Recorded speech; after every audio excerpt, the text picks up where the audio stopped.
Shri Govinda Gopinath Maran Mohan Ju ki jai. Nityalla Pravishtam Vishnupad Ashtatarashata Shishimar Bhaktivedānta Nārāyaṇa Gosvāmī Mahārāja Shri Gurudev ki jai. Nityalla Pravishtam Vishnupad Ashtatarashata Shishimar Bhaktivedānta Vaman Gosvāmī Mahārāja ki jai. Nityalla Pravishtam Vishnupad Ashtatarashata Shishimar Bhaktivedānta Swami Mahārāja Śrīla Prabhupada ki jai. Nityalla Pravishtam Vishnupad Ashtatarashata Shishimar Bhakti Pragyan Keshav Goswami Maharaj ki jai. Nityalla Pravishtam Vishnupad Ashtatarashata Shishimar Bhakti Siddhanta Saraswati Goswami Prabhupada ki jai. Nityalla Pravishta Maha Bhagavat Śrīla Gorksharas Babaji Maharaj ki jai. Nityalla Pravishta Śrīla Satchidananda Bhakti Vinod Thakur ki jai. Nityalla Pravishta Vaishnav Sarvabhauma Śrīla Jagannath Das Babaji Maharaj ki jai. Shri Rupanu Gauriya Guru Varga ki jai. Shri Rupa Sanatan Bhatta Raghunath Shri Jeev Gopal Bhattadasa Raghunath Sharda Goswami Prabhu ki jai. Shri Swarup Damodar Rai Ramanandari Shri Gaur Parshad Vrinda ki jai. Namacharya Śrīla Haridas Thakur ki jai. प्रेम से कहो श्री कृष्ण चैतन्य प्रभु नित्यानंद श्री अद्वैत गदाधर शिवासरी गौर भक्त वृंद की जाय. श्री क्षेत्र मंडल गौर मंडल व्रज मंडल मथुर वृंदावन धाम की जाय. सर्व अभिष्ट प्रदत्त गिरिराज महाराज की जाय. श्री राधा कुंड श्याम कुंड की जाय. श्री यमुना देवी गंगा देवी की जाय. श्री तुलसी महारानी वृंद देवी की जाय. श्री भक्ति देवी की जाय. श्री पूर्णमासी योगमाय की जाय. श्री गोपेश्वर महादेव की जाय. श्री हरिनाम संकीर्तन की जाय. श्री महादेव की जाय. शिवरात्रि की जाय. शिव चतुर्दशी तिथि की जाय. तिथि पालन करी भक्त वृंद की जाय. अनंत कोटि वैष्णव वृंद की जाय. समागत गौर भक्त वृंद की जाय. Shri Nitai Gaur Premanande Hari Hari Bol. Hari Bol, everybody. Rup Manjari Didi, Dandavat Pranams, Indira Mataji, Rukmini Didi, Nitai, Raseshwari Mataji, Champak Didi, and King Kai. Hari Bol. Alright, so the Wi-Fi is not working here right now. I'm using my mobile data right now. Let me know if it's cutting out too much. Actually, there is another option also. I have the password. Anyways, whatever. I'll let you know after. I'll check back in a little bit. So we're going to be reading from this booklet, the Śiva-tattva by my Gurudev.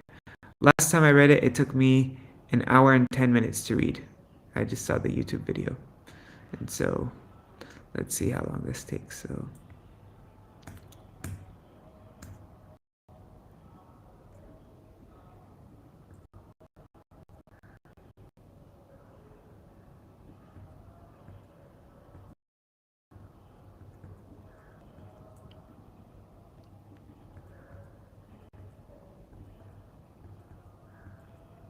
I'm going to skip this preface. Okay. Lord Shiva's highest benediction. Once the great sage Narad Muni traveled to the abode of Lord Shiva and began to glorify him, saying, "You are very dear and you are very near and dear to the Supreme Lord Krishna. Not only that, you are Krishna's manifestation. You are non-different from him. You can give liberation and also Krishna Prem, the rare jewel of transcendental love for Krishna." Hearing Narad glorify him in numerous ways, Lord Shiva became angry and said, "Your glorification is false. I am not at all dear to Sri Krishna." One second. It's perfect? Okay, that's great. Adi Bol Madhavi Didi. Forgot to change the audio. Hare Krishna. Okay.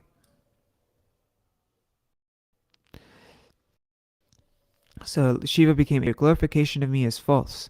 I am not at all dear to Sri Krishna. Lord Shiva is actually most dear to Sri Krishna, and therefore Krishna can give him services which he cannot give anyone else. When the demigods and demons were churning the milk ocean in order to obtain the nectar of immortality, the first substance produced was a powerful and dangerous poison, burning the entire world. The demigods appealed to Sri Krishna, and he advised him to request Lord Shiva to drink the poison. Thus they worshipped Lord Shiva and prayed, "Please save us, only you can protect us." Lord Shiva collected the poison and took it in his mouth, but he hesitated to swallow it, considering, "Lord Krishna is in my heart, the poison will affect him." He therefore kept the poison in his throat, which was burned, and his neck turned the color blue. Now, out of genuine humility, Lord Shiva told Narad, "I want to be his devotee, but actually I am not. You know that I always wear ashes from the burial grounds and a garland of skulls. All my associates are ghosts and witches, so I am not qualified to be Krishna's dear devotee. If I am so dear to him, why would he have ordered me to engage with the mode of ignorance in the terrible function of destroying the universe? If I am such a great recipient of his mercy, why would he have ordered me to become Shankaracharya and preach a philosophy that is adverse to him?" Actually, although he expressed otherwise, it was because Shiva is so dear to Krishna that Krishna was able to give him the difficult task of appearing as Shankaracharya. Many people had been worshipping the Supreme Lord only to fulfill their selfish purposes, thinking, "Simply by our worship, he will be pleased with us and satisfy all our worldly desires." They worshipped him only so that they would rapidly arrange for their needs, not to please him. Lord Krishna thought, this is very dangerous. He called Lord Shiva and instructed him, "Such false devotees will create great disturbances, so keep them far away from me. Create a philosophy which teaches Brahma Satyam Jagam Mithya, the Absolute is true and this world is false. You should preach, all souls are Shiva, all souls are Brahma, all are one. You are Brahma, the impersonal Absolute. There is no need to worship any other god. You are the Supreme God." Reluctant, Lord Shiva asked Krishna, "Can you please tell someone else to do this? I am not qualified for this service." Krishna replied, "No, you will have to do this. In the entire world I see no one else who is as capable." Feeling ashamed, Lord Shiva now told Narad, "At last I had to agree to follow his order. Appearing as Shankaracharya, I preached everywhere, 'You are Brahma, you are Brahma, you are the impersonal Brahma. The entire world is false.' I am so much regretting this. I know that I have committed a great offense by causing so many people to be averse to Lord Krishna. Still, to carry out his order, I spread this doctrine. It is clear by the fact that he sometimes gives me such orders that I am not his dearest one." Just checking everything is actually working. Okay, nobody said anything. So, Hari Bol Prajuna Prabhu and Mantaramurti Mataji.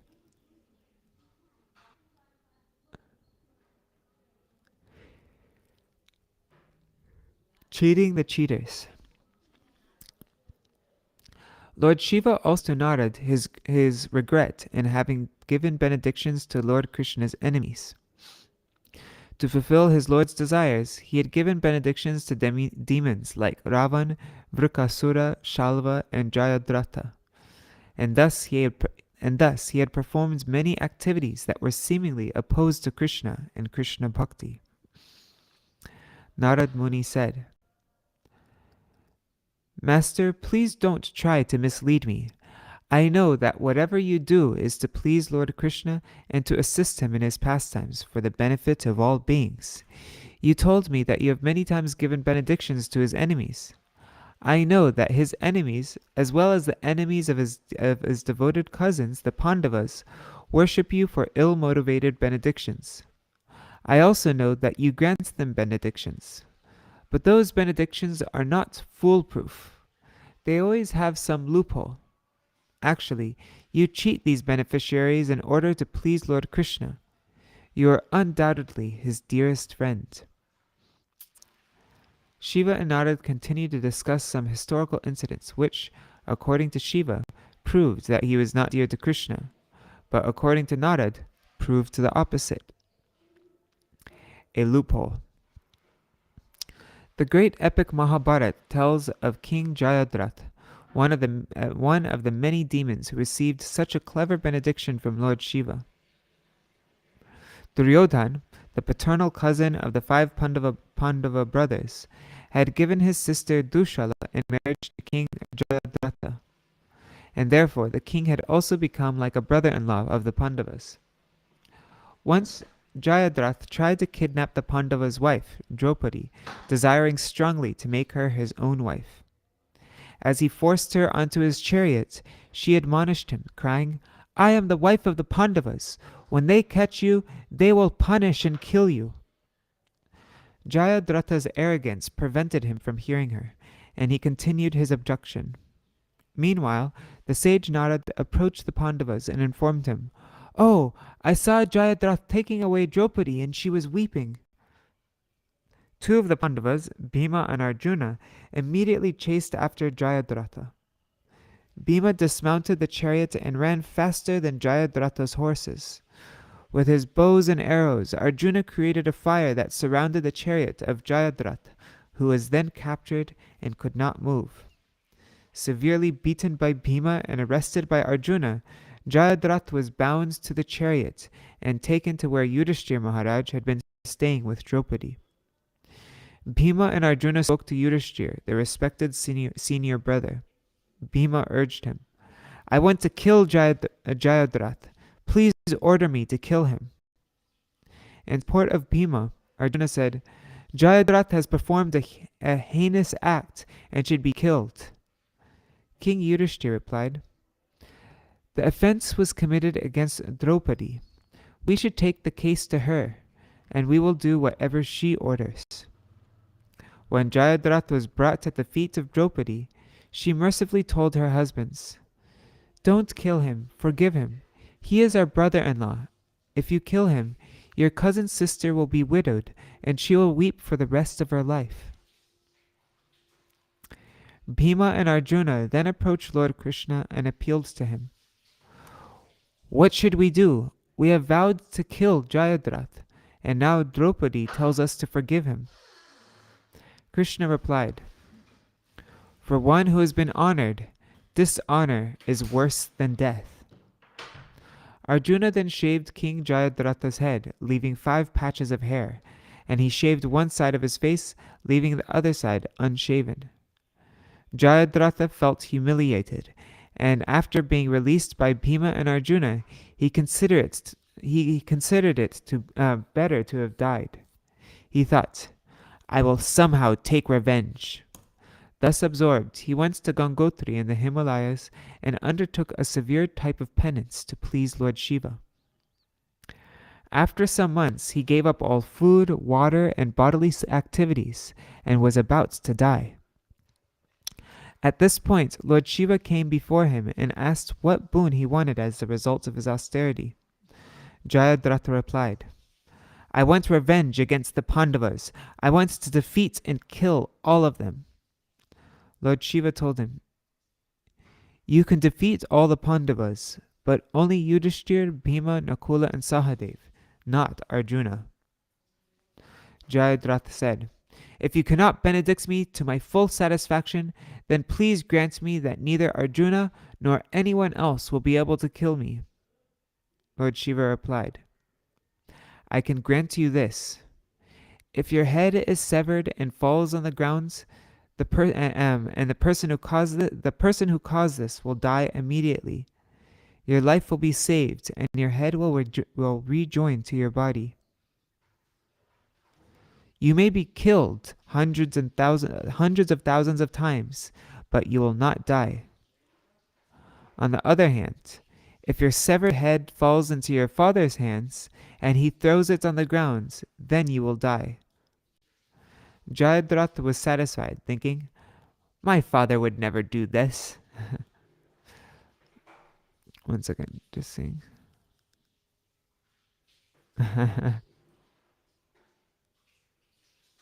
I'm too lazy to pursue. Yes. Okay. My father would never do this. When the battle of Kurukshetra began, Jayadratha took the side of the Pandavas' enemy, Duryodhana. One evening, during the battle, as the sun was setting, Jayadratha was absorbed in prayer and making an offering of water to the sun god. Arjuna saw this opportune moment. With the skillful release of with an arrow, he severed Jayadratha's head from his body and caused it to fall in the hands of his meditating father. Startled and without thought, Jayadratha's father tossed the head onto the ground. Then, opening his eyes, he exclaimed, "What was that wet thing?" Seeing that he had just thrown his son's head, he began to cry, "Oh, my son, you are now dead." A clever benediction. Okay, so that's the story of Jayadratha. Now we come to Shalva. We just read this in Śrīmad Bhagavatam, right? Clever benediction. Envious of Krishna and with a desire for the strength to destroy him, the demon Shalva also took shelter of him. He performed a severe type of austerity and ate no more than a handful of ashes daily. After 1 year, Lord Shiva became pleased with him, asked him to beg for a boon. Shalva begged from Lord Shiva the gift of an airplane, saying, This airplane should perform as I wish. It should be operated by my mind. On my order, it should go to heaven or anywhere I desire. In summer, it should be air-conditioned. If there are only 2 men, there should only be 2 seats. And if I want to travel with hundreds of thousands of persons, many seats should manifest. It should never crash due to mechanical difficulty, and it should be equipped with all varieties of weapons. It should be dangerous and fearful to the Yadus. Lord Shiva agreed, and Shalva was helped by the demon Mayadanava to manufacture a mystical airplane that began to destroy Dwarka, Lord Krishna's abode. Shalva personally attacked from above, and his soldiers attacked on the ground. Headed by Pradumna, the Yadu dynasty warriors fought with Shalva and his army, but they could not defeat him. Finally, Lord Krishna personally appeared on the battlefield. After much intense fighting on both sides and many mystic displays by Shalva, the Lord took up his disc, cut off the demon's head, and gave him liberation. In this way, the benedictions given by Lord Shiva to the enemies of Lord Krishna always have a weak point, a loophole. Lord Shiva is extremely clever, and he is always serving his Lord, Sri Krishna. Narad knew this fact, and he wanted to publicize Lord Shiva's glories. Shiva is very near and dear to Krishna, and non-different from him. Try to always honor him, for he is Krishna's greatest devotee. Nimna ganam yatha ganga devanam achyuto yatha vaishnavanam yatha shambhu purananam idam tata. That's Śrīmad Bhagavatam 12:13-6. Just as the Ganga is the greatest of all rivers, Lord Achyuta, Krishna, the supreme among deities, and Lord Shambhu, Shiva, the greatest of Vaishnavas. So, just as Ganga is the supreme of all rivers, Krishna is the supreme among all deities, and Shambhu is the greatest of Vaishnavas. So, Śrīmad Bhagavatam is the greatest of all Puranas.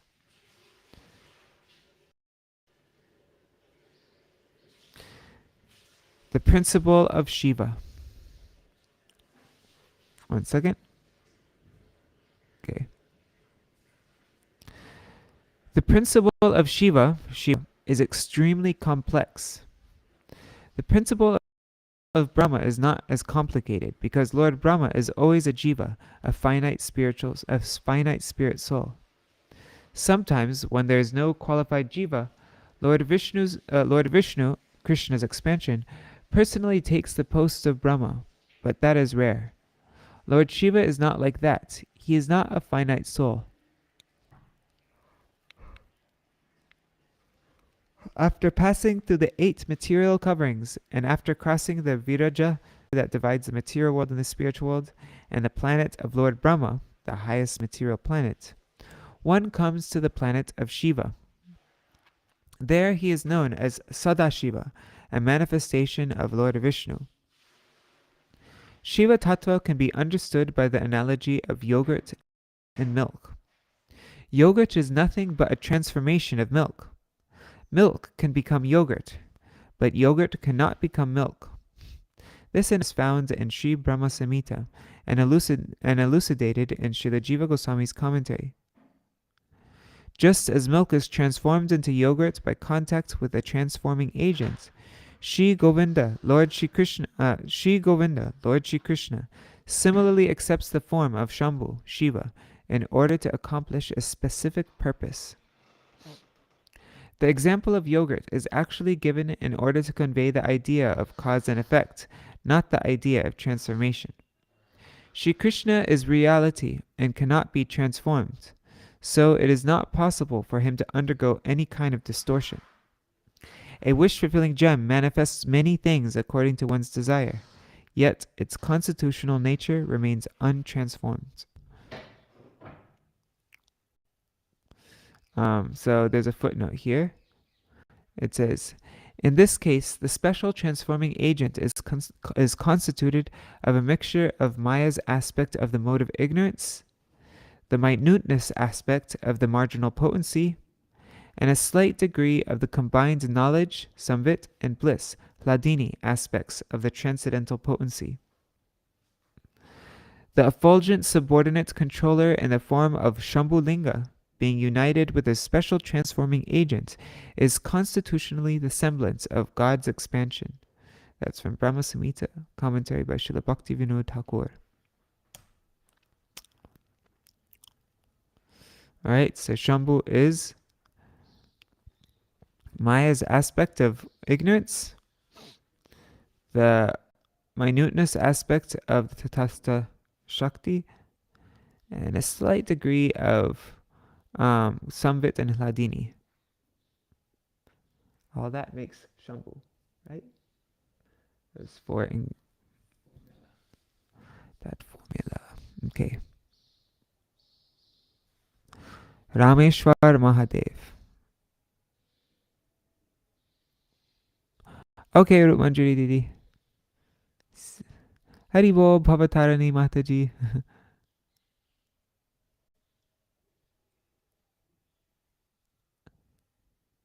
Oh, it's for you. It's for you. It's tomorrow. Okay, cool. So you're reading in preparation now. Rameshwar Mahadev. When Sri Ramachandra was making the bridge to Lanka, he established a Shiva Linga called Rameshwar. All the common people began glorifying Lord Shiva, shouting, Rameshwar ki jai! You are Ram's Ishwar. You are the Lord of Ram. The demigods were unsatisfied by this and announced through an aerial voice, Ramascha aso Ishvara. Rama is God and Shankar is also God. They are the same. Hearing this, the Shiva Linga broke. Lord Shiva emerged from the Linga and told them all, You are all foolish. You do not know my tattva, the established truths regarding my identity.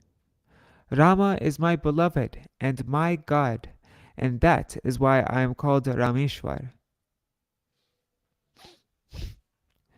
Granting perfect love. Lord Shiva eternally resides in Lord Krishna's abode, Vrindavan, where he manifests many forms to render devotional services to him. The form of Gopishwar Mahadev was manifested by Lord Krishna's desire. When Krishna desired to perform his ras dance, Srimati Radhika, the embodiment of his pleasure potency, manifested from his left side, and Gopishwar Mahadev manifested from his right side. The form of Shiva who lives in Kashi or Kailas in the material world is a partial manifestation of the original Sadashiva in Vrindavan. The many other commonly worshipped forms of Lord Shiva are expansions of Sadashiva. They are not the original. Partial expansions such as Pipaleshwar Mahadev, Bhuteshwar Mahadev, Rangeshwar Mahadev, and so on award the benediction that can be attained by the mercy of Gopishwar, the highest perfection of love, namely Vraja Prem.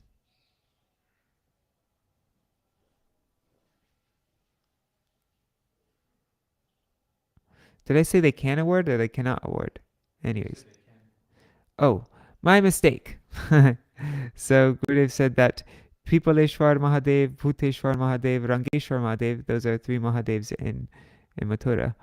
They cannot award the benediction that can be attained by the mercy of Gopishwar.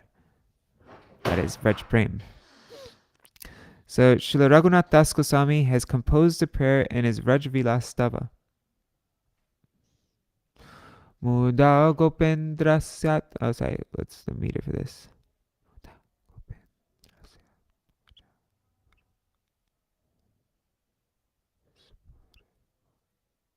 I don't know the meter for this. Muda Gopendra Syatmaja Puja Parisranga Nidhaye Spurat Gopir Vrindaryam Iha Bhagavatam Pranayibhi Bhajar bhi star bhaktyas Vamabhilashitam Praptam Achirad Yamitire Gopishwaram Anudinam Tam Kila Bhaje. I daily worship Gopishwar Mahadev, who is situated on the bank of Yamuna. That very Gopishwar was worshipped with deep devotion by the gopis, and he quickly fulfilled their desire to attain a supremely precious jewel in the form of the embrace of the son of Nanda Maharaj, Krishna. Srila Sanatana Goswami, the great Vaishnav saint who resided in Vrindavan near the old Sri Madan Mohan temple, would go daily to see Sri Gopishwar Mahadev at his temple. Once, in his older years, Sanatana Goswami had a dream wherein Gopishwar Mahadev appeared and instructed him. Now that you are old, please do not go through so much trouble to see me. Sanatana Goswami replied, I will continue to come. I cannot change this habit. Gopishwar Mahadev said, Then I will come and stay very near to your residence, manifesting in Bankandi. The very next day, Sri Gopishwar Mahadev appeared in Bankandi, halfway between his original temple and Srila Sanatana Goswami's residence. Seeing this, Sanatana Goswami became overwhelmed with transcendental ecstasy, and from that day on, he visited Bankandi Mahadev every day. Wherever he was, Srila Sanatana Goswami could not live without his beloved Lord Shiva, Gopishwar Mahadev and Bankandi Mahadev in Vrindavan, and Kameshwar Mahadev in Kamyavan forest. In Govardhan, he would stay near his very dear friend, Chakreshwar Mahadev, who acquired the name when he served Govardhan Hill and the Vrajvasis by holding up his trident like a chakra, protecting them from the torrential deluge sent by King Indra. Prior to this, Lord Shiva had asked Lord Sri Krishna for the boon to witness his childhood pastimes. Krishna ordered him to situate himself in Nandagaon in the form of a hill. Shiva followed this order and became Nandishwar Hill, and thus he became known as Nandishwar. Lord Brahma became Brahma Parvat, the mountain in Radhika's birthplace, Vashana. Because Brahma is so near to Radhika, he is also our Gurudev.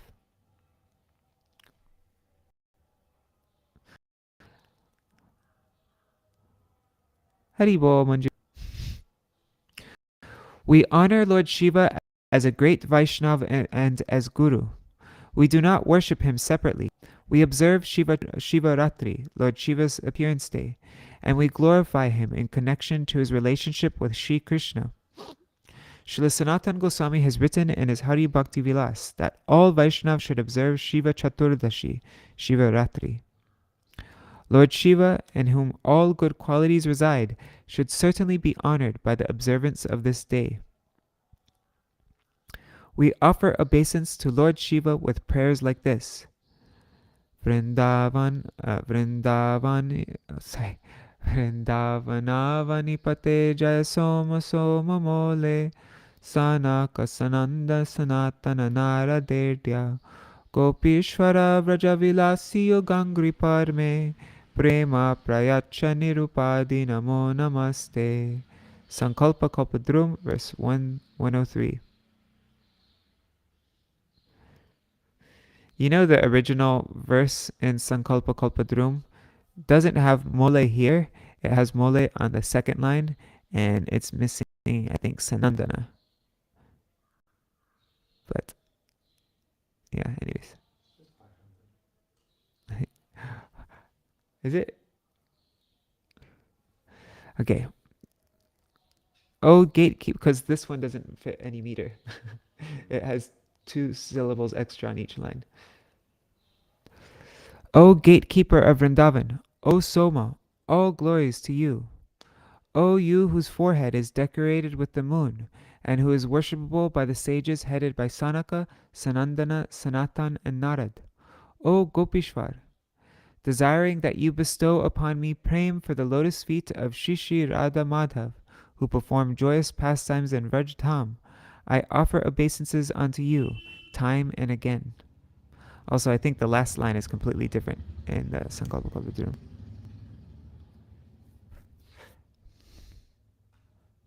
Actually, can we just check? I'm really curious now. I'm just opening. Done.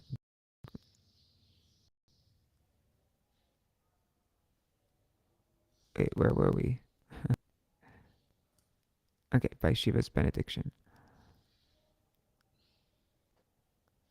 Okay, let's go to... Oh, I have to close it there.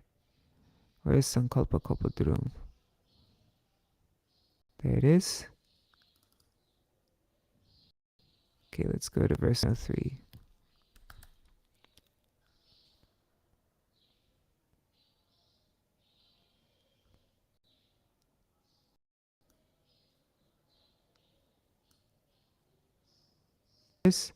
Okay, so this is the original. Vrindavana vanipate jaya soma soma mole sanandana sanatana naradedya Gopeshvara vrajavilasi angri parme pritim prayacha nitaram nirupadikang me. So that's the original. O king of the land of Vrindavan, O husband of Uma, O Somamoli, you who carry the moon on your head, O you who are worshipped by Sanandana, Sanatana, and Narad, O Gopeshwar, please bestow upon me unconditional transcendental love for the lotus feet of Shri Radha Krishna, who perform loving pastimes in Vraj.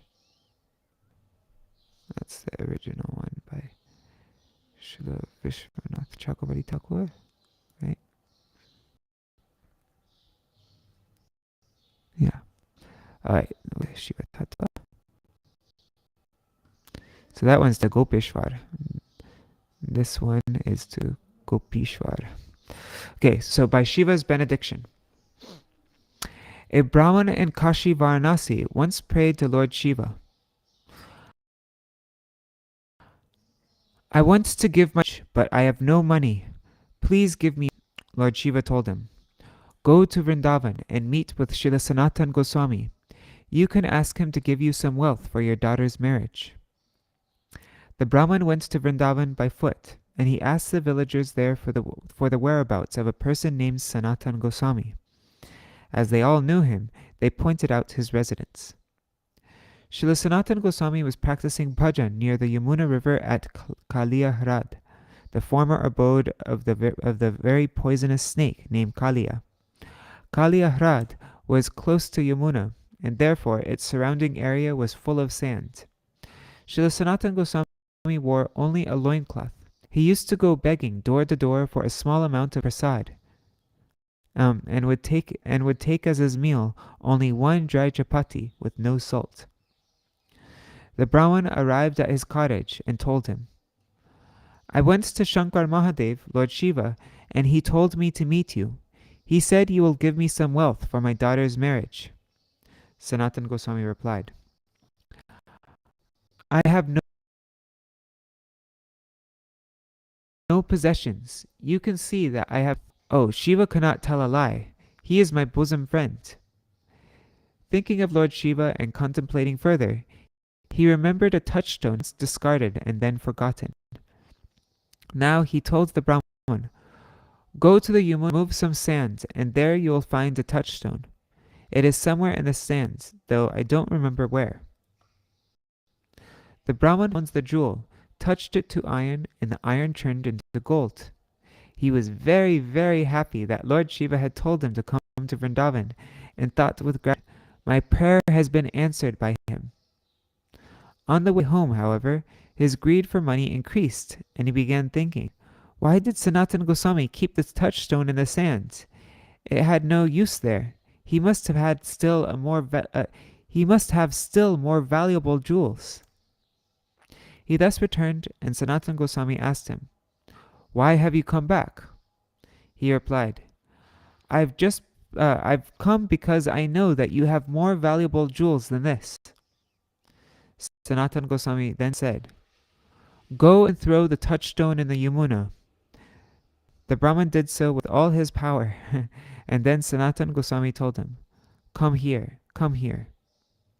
He gave him the mantra, Hare Krishna, Krishna Krishna, Hare Hare, Hare Rama, Rama Rama, Hare Hare, and said, "I do not have worldly jewels, but I have transcendental jewels.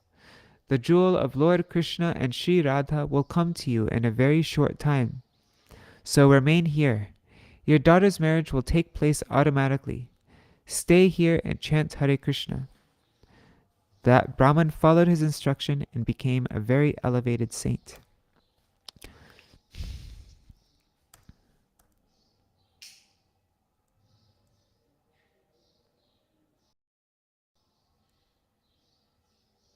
Okay. There's a footnote here that goes through Gopeshwar Mahadev. You want to hear that? Okay, let's read that. In his original and most pure form, Shiva is eternally Gopeshwar Mahadev. Yet he performs the following human-like pastime in which he became Gopeshwar. Lord Shiva wanted to become a gopi. He performed austerities, and when Purnamasi Yogamaya became pleased and appeared before him, he prayed to join Krishna's Raslila. Purnamasi mercifully assisted him in dipping him in Brahmakund, and he immediately assumed the form of a teenage gopi. He then went to the place where Raslila was being performed, and he hid there in a grove. Krishna and his gopis sensed that someone of a different mood had come.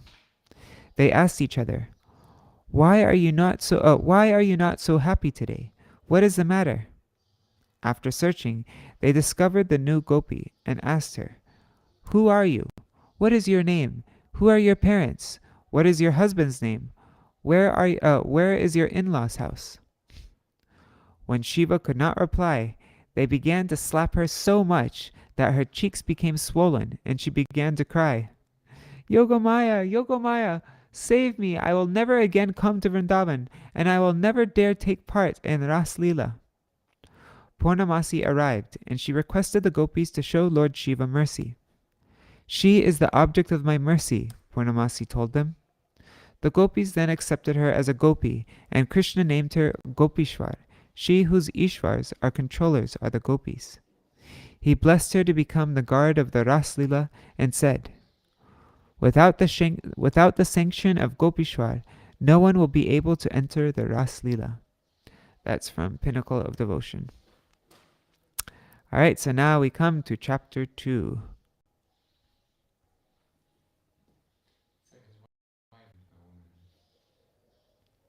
Huh? Oh, yeah. Yeah. Although is Yoga Maya, is Yoga Maya like Sadashiv's Shakti or something like that? And Parvati is Shambhu, oh, Shambhu's? Oh, yeah. Yeah, that's true. Okay, chapter 2, the post and the person. Shri Narad desired to proclaim the glories of Lord Shiva. As previously described, he praised Shiva as the greatest devotee of Lord Krishna and most dear to him, and Lord Shiva became upset by hearing those praises. Shiva then related a number of incidents which, according to him, were evidence that he was not dear to Krishna at all.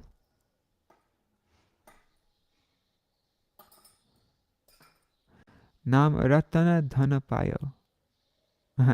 So we know who's boss. Yes. Totally. Oh, interesting. Rabindranath Tagore commemorated this incident in his poem Sparshamani. With Sanatan Goswami? That's so neat. Could you share that, Rukmini Didi? That's so interesting. Okay. Or maybe I could just search it online. I'll search that after. Okay, so now, sorry, let me just go back. So Shiva related incidents which according to him were evidence that he was not dear to Krishna. And now Lord Shiva compared himself to Sri Prahlad Maharaj, the famed devotee of Lord Nrsingadev described in Śrīmad Bhagavatam. He told Narad, Sri Prahlad Maharaj is superior to me, and it is he who is the dear devotee of the Lord. Even though Lord Shiva is superior to Prahlad Maharaj, he told Narad that Prahlad Maharaj is superior. Why? He said this to encourage people to follow Prahlad Maharaj's ideal character and teachings. However, Prahlad Maharaj cannot enter Sri Krishna's transcendental abode, Vrindavan, whereas Lord Shiva resides there eternally as Gopishwar. Shiva serves Sri Krishna personally in numerous ways. He and his wife Parvati Devi meditate on Ashtakaliya Leela, Lord Shri Krishna's confidential eightfold daily pastimes. These secret pastimes are very confidential, yet both Shiva and Parvati are able to meditate upon them. Shiva is hundreds of thousands of times superior to and more worshipable than Sri Prahlad Maharaj, and yet the artful Shiva declared Prahlad Maharaj to be superior. Why did he do so? In one sense, Prahlad Maharaj is superior, and in another sense, he is not. We can reconcile this by considering the two perspectives from which to understand the identity of Lord Shiva. We can see Shiva from the point of view of his post, and also from the point of view of his personality. As a personality separate from his post, he appears as the Supreme Lord's associate, such as Gopishwar, Hanuman, and Bhima. As Gopishwar, he resides eternally in Vrindavan. As Hanuman, he always associates with and serves Lord Ram. As Bhima, he always serves Lord Krishna. And when Hanuman and Bhima combine together in this present age of Kali Yuga, they become Madhvacharya, our Sampradaya Guru. From the point of view of Lord Shiva's function as the god of annihilation, and also that of Brahma as the secondary creator of the universe, Shiva and Brahma are actually posts. Lord Brahma and Lord Shiva are not ordinary human beings, but their posts are like that as the president or prime minister of a nation, wherein the man representing the post has to perform a certain defined job. Both as the post and the person, Shiva is superior to Brahma. Lord Shiva is an expansion of Lord Vishnu, but sometimes a jiva may become Shiva's expansion, known as a Rudra. If a man purely performs the duties of Varnashram for 100 births, he may become Brahma. In other words, he may attain the position or post of Brahma. In turn, when a person in the post of Brahma carries out his function expertly for 100 births, he becomes qualified to perform the functions of Shiva in his manifestation as Rudra. Shiva's post is therefore superior to that of Brahma, and this is also evidence that Shiva is more powerful than Brahma. The duty of destruction.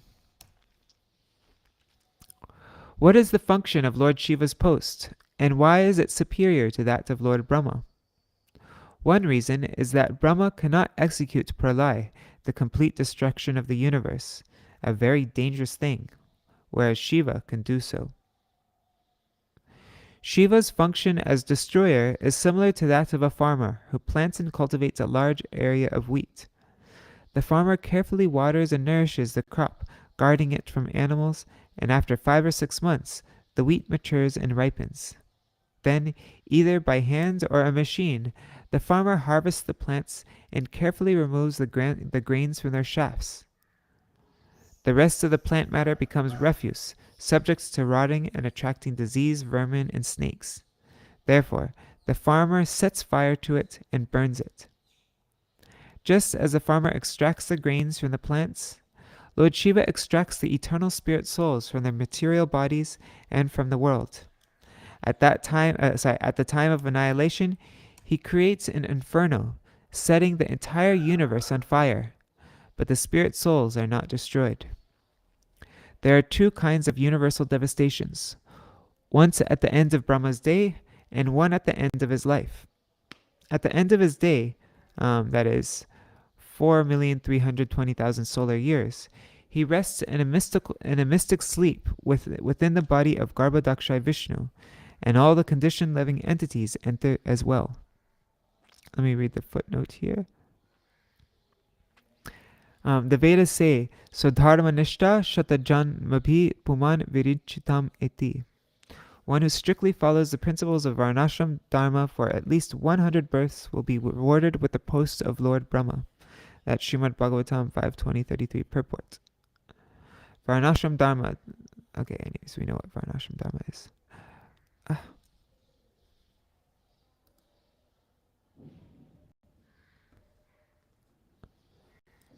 The duty of destruction. I just read this, didn't I? Oops, I read the wrong footnote. At the beginning of Brahma's day, all living entities become manifest from the unmanifest state.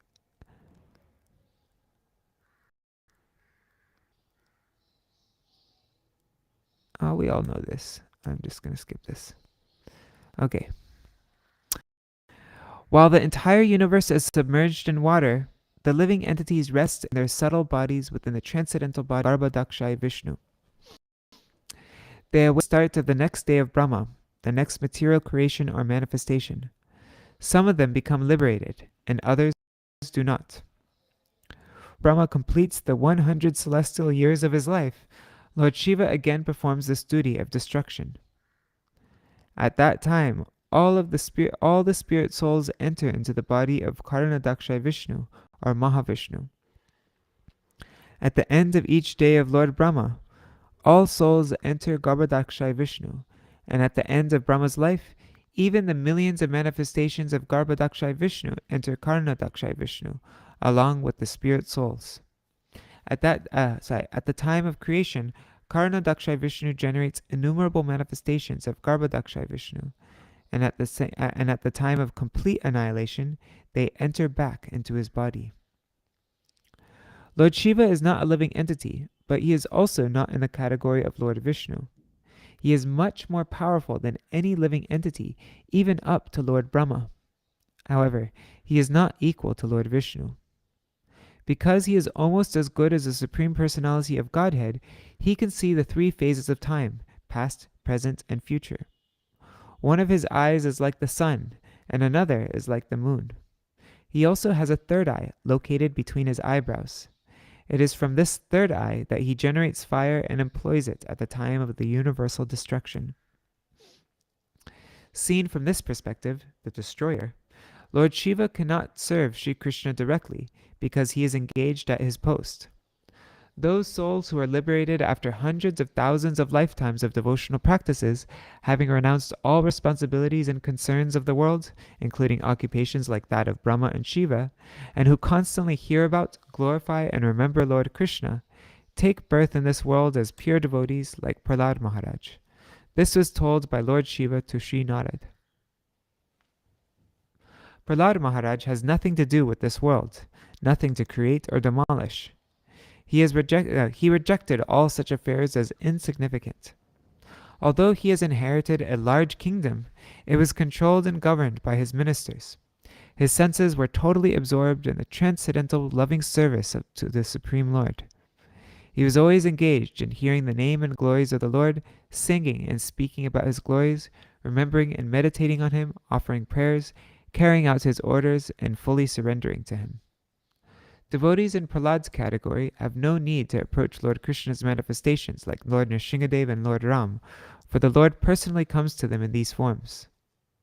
Lord Shiva told Śrīmad that because he is always engaged in the post of controlling the universe, he can neither see nor offer services to the Lord's daily. Lord Shiva can neither see nor offer services to the Lord daily, as Prahlad Maharaj sees Lord Vāmandev or Lord Nrsimhadev. Vāmandev and Nrsimhadev are both manifestations of the same Lord, who regularly gives Prahlad his divine association and an opportunity to serve and offer obeisance at his lotus feet. Although both Brahma and Shiva are actually superior in bhakti to Prahlad Maharaj, their posts involve contact with the three gunas, our modes of material nature, namely goodness, passion, and ignorance. The role of Lord Brahma is creation and procreation in Rajagun, the mode of passion. Lord Shiva's role of demolition and dissolution is in Tamagun, the mode of ignorance. It is for this reason that they are called guna avatars, incarnations of the material modes. Prahlad Maharaj is nirguna, transcendental to the three modes of nature. He has nothing to do with activities in material goodness, passion, and ignorance, by which this world is shackled. Lord Shiva is also beyond the three modes of nature, but he adopts the mode of ignorance, tamagun, to efficiently perform his function. The personal associate. Regarding Lord Shiva's glorification of Prahlad Maharaj, now consider Lord Shiva's identity as a transcendental personality, separate from his post. Sometimes senior Vaishnavas express sincere recognition of the novice, inspiring him or her on the path of devotion. The Vaishnavas may say, "Oh, you work so hard and earn money, and with that money you support and nourish me. I do nothing but visit for a short while, eating and sleeping at your expense. I would not be able to speak the glories of Lord Krishna at this festival if you had not arranged for the management of all the activities here. So you are superior to me."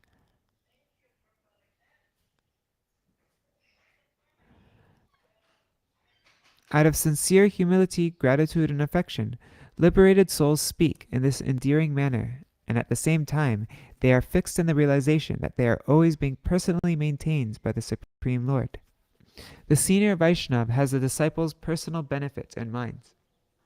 However, Lord Shiva was not speaking for Prahlad Maharaj's benefit, but to acquaint aspiring devotees with the stages of devotion. His desire was to facilitate the service of Sri Narad Muni and Sri Sanatan Gosvāmī, whose mission was to establish in the world the sequence of the grades of devotion and ultimately establish the glories of the gopis. Try to understand all these truths and seek to gradually become firmly situated in bhakti. Imagine that you are in the market in which there are thousands of varieties of shops. In some of those shops, there are products made of iron. In some shops, there are products made of gold. In some, there are jewels, and in others, chintamani, wish-fulfilling stones. An expert is guarding you through all the shops, pointing out different products and revealing which are superior. If there are 1,000 pounds of iron and only 1 ounce of gold, the gold has more value. On the other hand, Many pounds of gold will not amount to the value of one kostuba money or a similarly precious stone.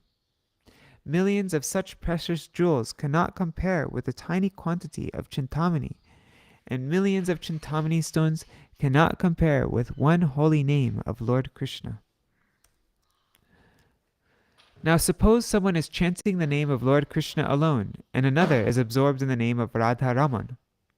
The name Radha-raman, meaning Sri Krishna, the enjoyer of the pastimes of Srimati Radharani, has more transcendental taste, more ras, than the name of Krishna alone. The person absorbed in that holy name will therefore experience a greater spiritual pleasure. Regarding the analogy of the shops in a market, that expert tells you, this shop is good, that shop is better, and this one is the best. Similarly, in his Sri Brihad Bhagavatamrita, Srila Sanatana Goswami establishes the gradations of excellence of various in their devotion in order to help his reader determine their spiritual path. The history of Narad Muni's coming to the abode of Lord Shiva and glorifying him was first narrated in this Śrīmad, in this Sri Brihad Bhagavatamrita. Like Srila Sanatana Goswami, Narad is also like Srila Sanatana Goswami, Narad is also that expert as described above. He desired to establish pure bhakti in the world, and therefore he played the role of searching for the greatest devotee and recipient of Lord Krishna's mercy. His search had taken him first to the shop of a Brahmin in Prayag, after that to South India, to the shop of a king.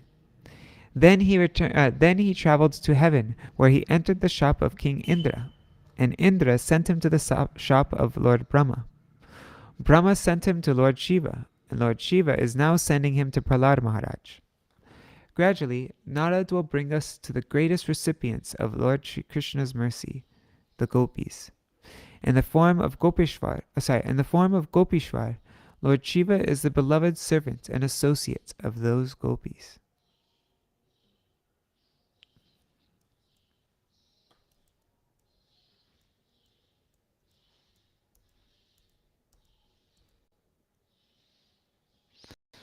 Alright, so I think this is very short. Yeah, we're close to the ends now, I think. Oh, maybe not.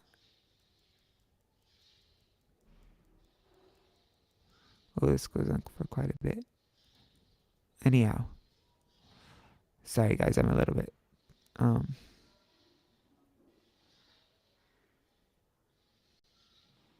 anyhow. Sorry. Okay.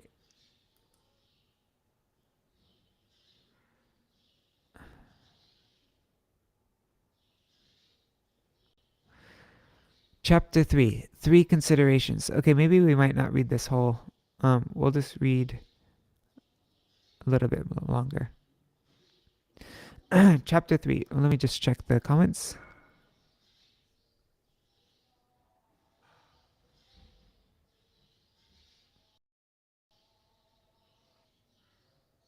Oops, did I say 300? I accidentally said 4,320,000 years. Oops. Yeah, I meant to say 4,320,000,000 solar years. And the Soma Suryagni are the 3 eyes. Cool. Okay. Chapter 3. 3 considerations.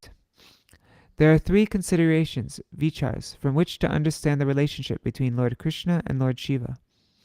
One is called Tattvagata vichar, the consideration of the relationship by established philosophical truth, and the other is called Aishwaryagata vichar, the consideration of the relationship in the Supreme Lord's pastime of majesty. And the third is Naravatgata vichar, the consideration of their relationship in the Supreme Lord's sweet human-like pastimes. So according to the Tattvagata vichar, according to philosophical truth, Sri Krishna's plenary portion is Sadashiv, and Sadashiv's partial manifestation is Lord Shiva. From the perspective of Lord Krishna's pastimes in opulence and majesty, the Aishwaryagata vichar, Lord Krishna is Shiva's worshipful deity, who is always loved, honored, and respected by him.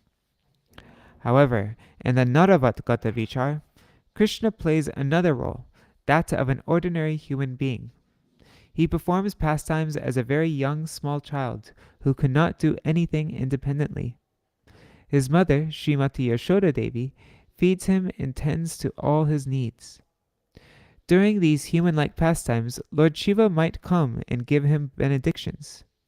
In the scriptures called the Puranas, it is stated that when Krishna resided in Dwarka, he worshipped Shiva to beget a child from the womb of his wife, Jambavati. Although Shiva is worshipped by Krishna in those pastimes, he never thinks of himself as superior. He is always conscious that Krishna is the Supreme Personality of Godhead and that he is Krishna's eternal servant. It is essential to have a clear understanding of these truths. One who knows these three perspectives or considerations can understand that the relationship between Lord Shiva and Shiva's Lord. Okay, established truth. According to the principle of philosophical truth, Lord Shiva is a partial manifestation of Sri Krishna's plenary expansion, Sadashiv. When Krishna desires to create, he expands himself as Mahasankarshan, and possessing this creative desire, Sankarshan expands as Mahavishnu, Karanadakshay Vishnu. Mahavishnu then desires to create, and his desire takes the form of a light that emanates from between his eyebrows. The semblance or dim twilight reflection of that light is called Shambhulinga, that's Shiva. Many people worship Lord Shiva in the form of Shambhulinga. The light itself is eternal.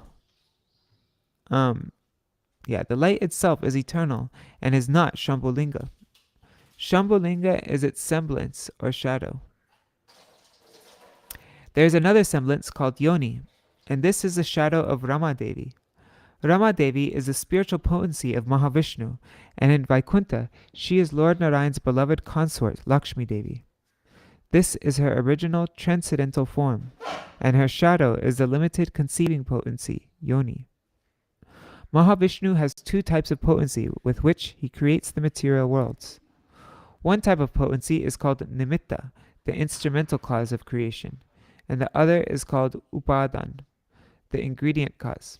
Instrumental and ingredient causes can be explained in this way. Suppose I say, I killed a snake with a stick. The person who desired and performed the activity is the instrumental cause, the nimitta, and the stick is the ingredient cause, the upadan. In another example, a potter makes a pot. The will of the potter is to make the pot, the desire or will of the potter to make the pot is the instrumental cause. And the sum total of all the instruments used to create it, like the wheel, clay, mud, and water, is the ingredient cause. Mahavishnu's eternal instrumental potency takes its reflected form as Yoni, the limited shadow of potency, and the ingredient I'm starting to get a little sleepy. Mahavishnu's eternal instrumental potency takes its reflected form as Yoni, the limited shadow potency, and the ingredient cause assumes the reflection form of Shambhulinga. Creation then takes place by the union of Shambhulinga and his female consort, Yoni. Shambhu is called the Linga of the Supreme Lord, which means that he is the manifest symbol of the Lord's male generative capacity, and he appears for the purpose of preparing cosmic manifestation. That potency which gives birth to the material creation is called, is the energy called Maya, and her intrinsic form is Yoni. Actually, the original instrumental and ingredient cause is not Yoni and Shambhu. It is Mahavishnu.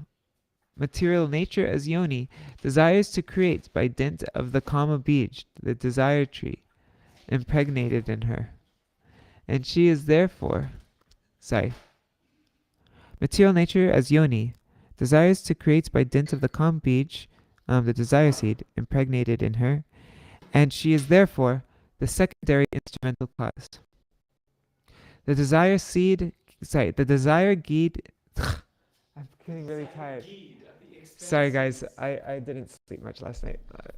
Okay. The desired seed gave her the urge to create, and because she then wanted to create, she is called the instrumental cause. Shambhu supplies the materials of creation, and he is therefore called the ingredient cause. Shambhu, the dim reflection of the Supreme Lord's own divine desire-filled glance, consummates his union with Yoni. However, he can do nothing independent of the desire of Mahavishnu. Mahavishnu is the supreme personified will, and it is he who brings about the union of the two, Yoni and Shambhu. He is the divine dominating person, the plenary portion of Lord Krishna, and the creator of that mundane world. In order for creation to take place, there must be the desire of the supreme doer. He must be present. The instrumental cause and ingredient cause must be mixed with the desire or glance of Mahavishnu. The initial form of the creation is Mahāt-tattva, the sum total of 24 elements.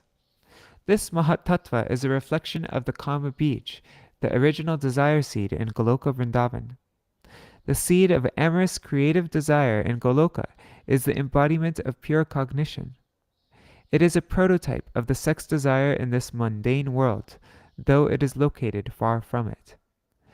The seed of the mundane sex desire is thus the perverted reflection of the seed of the original creative desire in Goloka Vrindavan.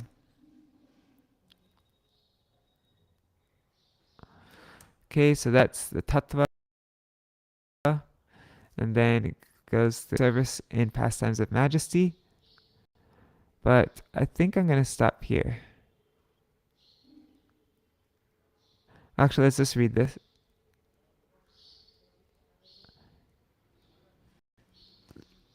Oh, yeah, I'm going to stop here because it's already 8:38.